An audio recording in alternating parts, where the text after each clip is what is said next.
गुना नगर पालिका के अध्यक्ष के रूप में सविता अरविंद गुप्ता 24 अगस्त को शपथ ग्रहण करेंगे। उनके लिए तैयारियां चल रही है। इस दौरान शहर में लगे बैनर चर्चा का विषय बने हैं। इन होर्डिंग में केंद्रीय मंत्री और वरिष्ठ भाजपा के नेता ज्योतिरादित्य सिंधिया, मुख्यमंत्री शिवराज सिंह चौहान और उनके पुत्रों के फोटो लगे हुए हैं, जबकि सविता अरविंद गुप्ता निर्दलीय के रूप में अध्यक्ष का चुनाव लड़कर भाजपा और कांग्रेस के प्रत्याशियों टिल्लू रघुवंशी और रजनीश शर्मा की धर्मपत्नियों को पर्ची के आधार पर किस्मत से जीते हैं। चर्चा है कि एक ऐसी पार्टी जिनके मैंडेट को अनुशासन की धज्जियां उड़ाकर भाजपा के प्रत्याशी को हराकर निर्दलीय जो जीता है, वह अब सत्ता और पद के लिए वापस उसी पार्टी के नेताओं को अपने बैनरों में वजन दे रहे हैं। बहरहाल मामले को लेकर वरिष्ठ पत्रकार कैलाश मंथन ने मंगलवार को दोपहर के समय हनुमान चौराहे से विशेष रिपोर्ट राजधानी तक चैनल के लिए जारी की है। गुना से गजेंद्र श्रीवास्तव की रिपोर्ट। मुख्यालय के गुना शहर में नगर पालिका चुनाव के दौरान लोकतंत्र की धज्जियां उड़ाई गई हैं, किसी से छुपी नहीं है। एक और भारतीय जनता पार्टी, दूसरी ओर कांग्रेसी और तीसरी ओर निर्दलीय। इन तीनों के महासंग्राम में जो चरित्र, जो चाल और जो चेहरे बेनकाब हुए हैं, उन्होंने लोकतंत्र की मान मर्यादाओं को जाहिर कर दिया है। 24 अगस्त को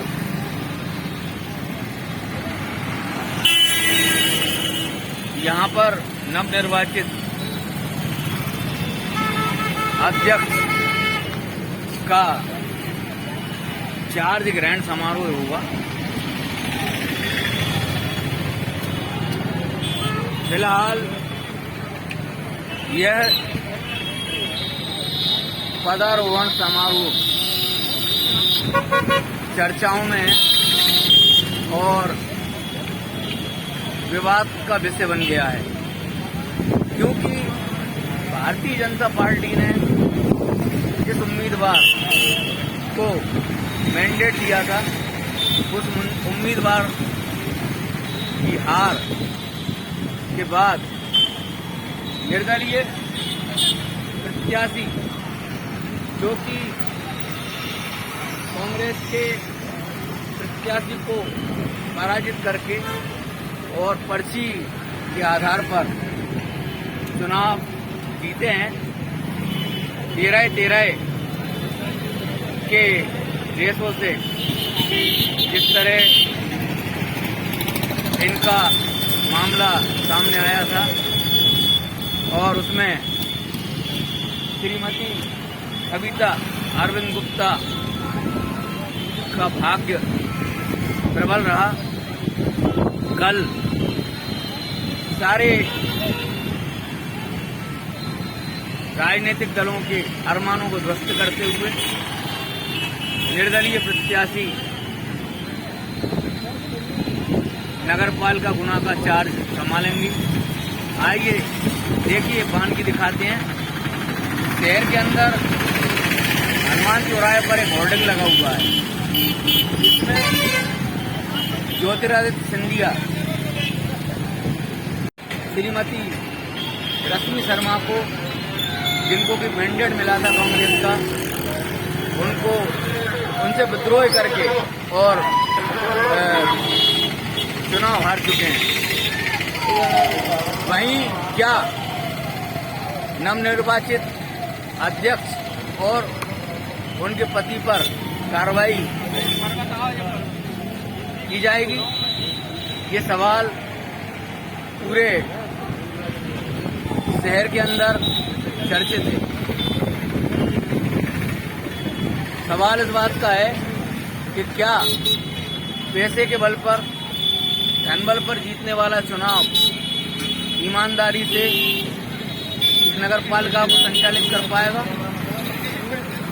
या फिर वही सब कुछ भ्रष्टाचार की चरम सीमा और जो अभी तक होता आया है वही सब कुछ चलेगा? जनता ने बड़े अरमानों के साथ इन पार्षदों को चुना था, लेकिन दुर्भाग्य की बात है कि हमारे भी पार्षद सभी कुछ धन लोग के चक्कर में फंसकर अपना ईमान धर्म भी गिरवी रख चुके हैं।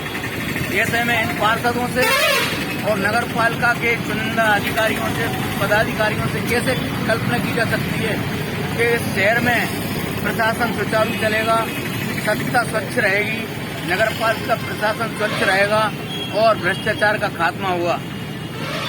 सवाल बहुत गंभीर है।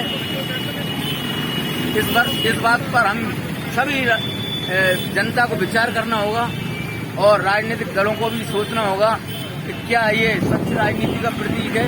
कैलाश मंथन, ज्योतिरादित्य सिंधिया केंद्रीय मंत्री,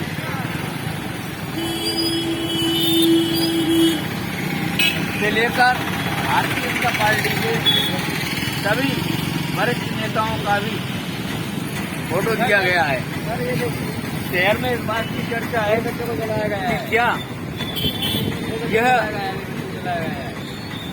क्या यह प्रत्याशी भारतीय जनता पार्टी समर्थित है। संभावना इस बात की है कि इस पर बवाल जारी रहेगा। उधर कांग्रेस के मैंडेट से जीते बसंत शर्मा को